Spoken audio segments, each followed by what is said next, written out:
Hey, it's Nicole with Polycultured. Today I'm going to talk about how we moved and rebuilt our farm in this video, the first of a 4-part series. Early autumn 2016, we moved our backyard Brooklyn farm to a bigger space in Providence, Rhode Island. We went from a typical brownstone to a standalone colonial-style home with a spacious front porch. Our new backyard was at least 40 feet long by 25 feet wide, giving us sufficient space to expand our chicken flock and implement a raised bed system that would provide us with herbs and vegetables for the better part of the year. You'll see how we transformed this rental space over our 2.5-year stay.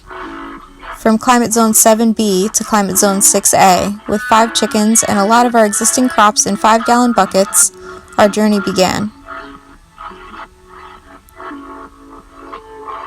The first thing we always do is observe the direction the space faces, the lighting during the seasons, and the way water moves through your space.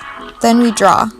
Make several drawings of your space, dimensions, and brainstorm lots of ideas for it. This will help you in your design development.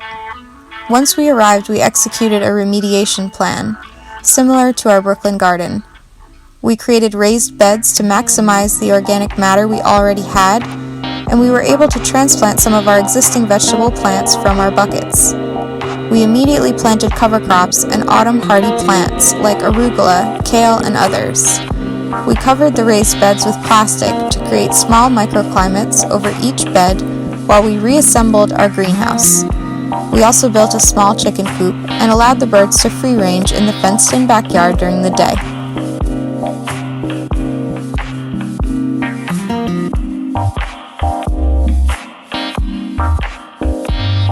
We ran an experiment by placing our compost pile at the back of our greenhouse in an attempt to have the compost create thermal energy. As winter approached, in December, our rooster came of age and began to crow. He started mating with the hens, Rhode Island red hens from a different bloodline. We began incubating the first eggs in December as snow fell on the greenhouse for the first time.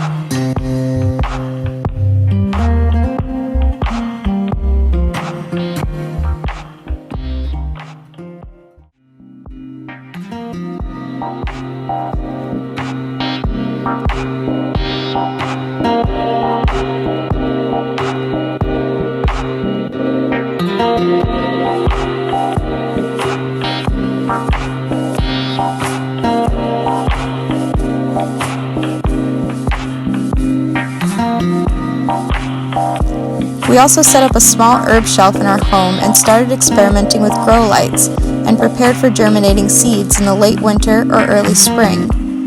The rooster had to sleep in the basement because we didn't want to bother our neighbors too much, so we let him out every morning and he would eat and mate with the hens. Soon after, we butchered him and made rooster stew, and at this same time, the first egg hatch resulted in a single chick who ended up being a rooster. After the rooster had been butchered, we had a couple more successive hatches from his eggs and a whole troop of very cute chicks. They lived inside a simple brooder we made from a Rubbermaid bin and a heat lamp.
Meanwhile, on the outside chicken farm, we were able to get a bunch of free chickens off of Craigslist. The first was a group of heritage breed birds that were given away from a local family, including 3 Americunas, a Brahma, a Wyandotte, a Buff Orpington, and others.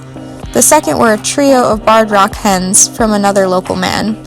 We did a quarantine process with each new set of birds, keeping them separate from our flock while we observed them with each other and letting them free range in the yard. Once we confirm they are in good health, the 2 groups of chickens can be introduced and will often quarrel for dominance in the pecking order. Eventually, things calm down, but sometimes the large group will break off into the original groupings, just something I observed. We continued to raise our single chick and his younger siblings inside. Hand-raising them is really important to us. Another winter activity was creating the polycultured seed share. Starting with a small network of others experienced in seed saving, we created a small library of seeds which we would send out to individuals or organizations around the country. The seed share has since grown to 117 members in 31 states and 3 countries, but it all began at this garden.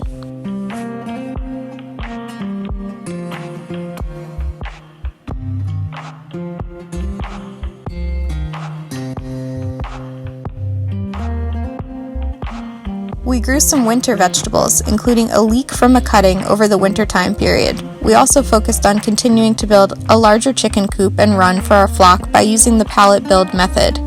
With minimal tools and free wood, we only needed chicken wire to erect a coop and run that would contain the chickens and help us develop our composting system. Our egg production increased to a point where we had more than our household needed, and we were able to give away to friends and neighbors. We looked forward to our first spring on this farm and made our preparations for the growing season.